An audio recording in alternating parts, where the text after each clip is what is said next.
Hello, my name is Molly.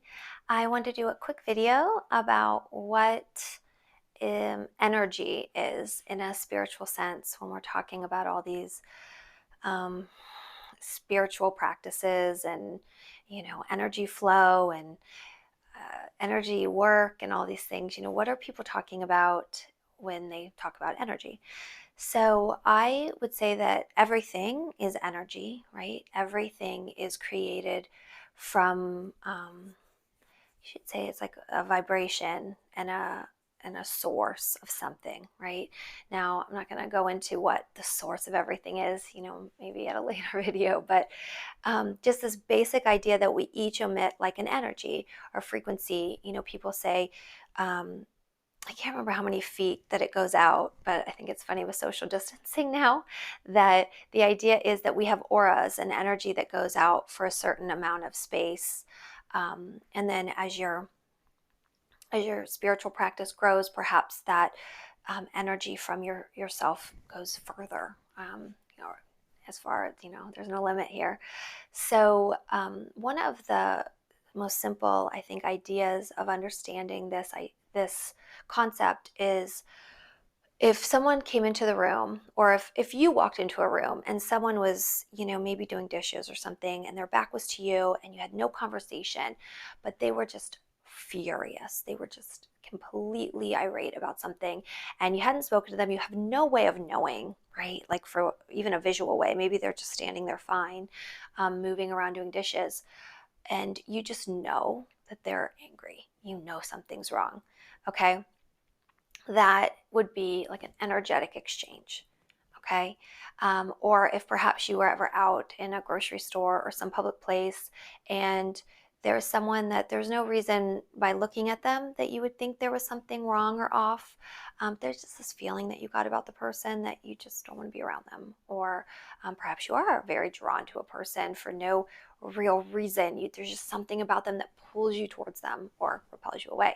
So again, this is an energetic exchange where you are processing someone else's energy, and your intuition is giving you information like, okay, you know what, let's stay away from that person. Or, wow, I'm really drawn to that person. There's really something here that I can get from them. So this is a very one expression of energy. This can be so many things because it is, in fact, everything. We talk about, if someone's really excited, if someone's really sad, these are emotional tools to help us process energy. The idea of energetic centers in our body, the chakras. So this is specific types of energy that are supposed to be held in different places in our body. Again, it's very much being made the connection now that if you're very anxious or upset all the time, that sits in your body, right? And then if it sits there long enough, you will have some kind of issue, probably, right? Some kind of illness or some kind of problem that's going to come up because you're holding this feeling or energy that is not helpful or supportive, right, for such a long time that it actually begins to expand into a more physical, I'd say, expression, right? And oftentimes that's because we're not really listening and healing it when we get that first subtle hit. Perhaps we just blow it off as normal, or that's just the way I am, or quite frankly, when we unfortunately just take a medication, right, we're not really dealing with the issue itself, right? We're not learning the tools to process that energy. And I think that's why, well, at this point, there's so many people that have these issues and these hurdles in front of them. But again, maybe that's another video. So we're basically just talking about energy. Okay, so when there is some kind of energetic exchange, I guess they really talk about this too. If you like Star Wars, right, they talk about the Force. That's like a version of talking about energy, right? You're able to emit an energy, and I can receive it. Now, each person is going to be unique in what they see and how they express their energy.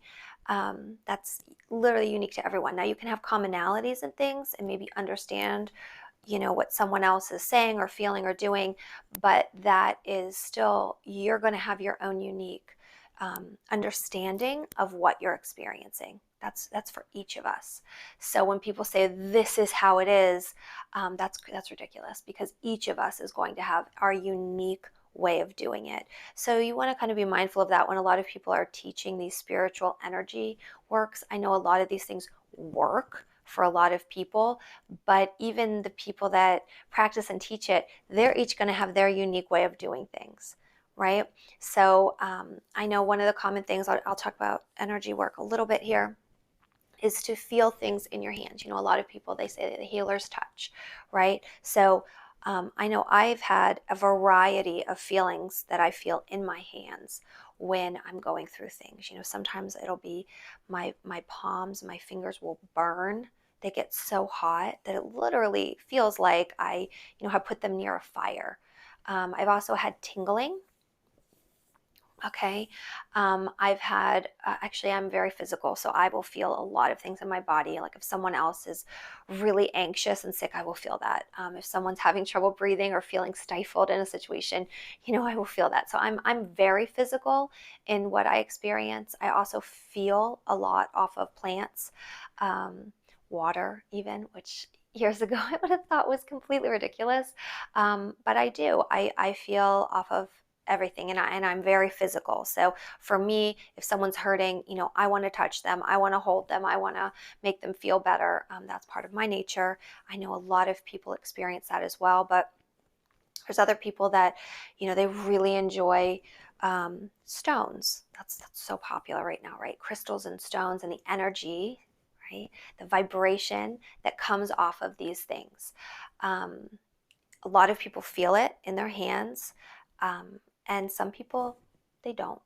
I've also met an amazing doctor that can smell. Her thing isn't really the feeling, the physical feeling as much, but for example, she can smell cancer or some of these really dense things. There are other ways to sense energy. It does not need to be only through feeling. It can be sent. I can oftentimes see a denser energy, and a light energy. So I can also see energies now, and to me they do come across in different colors. A lot of people see auras, right? So that'll be different energies based on probably emotion. There are people that can also see, actually, I could really go down a rabbit hole here. So there are a lot of options of different ways that you can experience energy. And again, they are all going to be unique to you. So if you're thinking, oh my gosh, but I don't feel it that way, or I don't see it that way, or I'm not having maybe any experiences, well, you can, first of all, everyone's unique. So give yourself a break there. And again, a lot of this is also the shadow work that we need to do to open up our senses. So if you open yourself up to the intention and you say, well, I really feel drawn to be a healer and that's what I want to do, but you are still in need of tremendous healing, that's your next step, right? What do you need to clear out some of these things, these beliefs, these issues that are going on within your life, to then allow you to make space for your abilities and your strengths to come in? I mean, they're there, but I think to actually be able to access them, because oftentimes when we are stuck in our own issues and in things that we need to heal for ourselves, how can you teach someone else to swim if you don't know how to swim yourself? So if that's something that's concerning you, I don't feel these things, I don't see these things, tap into that and see if perhaps there's some things that are blocking you. And by blocking, I just mean, kind of holding you in a place so that you can do the work that you need to do. There's no end goal here. We're constantly learning and growing, and there's constantly new levels. You never are going to reach a finish line, right? Which is, I think, exciting. Maybe some people wouldn't see it that way, but it's kind of amazing that we can constantly learn and we can constantly grow, and there is no limit to it. There is no degree at the end. There are certainly benefits and new understandings and don't know. So it is an exciting journey, but it's very much about the journey, I believe. So I hope that this was helpful. I hope that I explained in a fairly basic understanding energy. If you have any questions, please feel free to comment below. Please like the video, subscribe to my channel, and I am sending you love and light. Take care.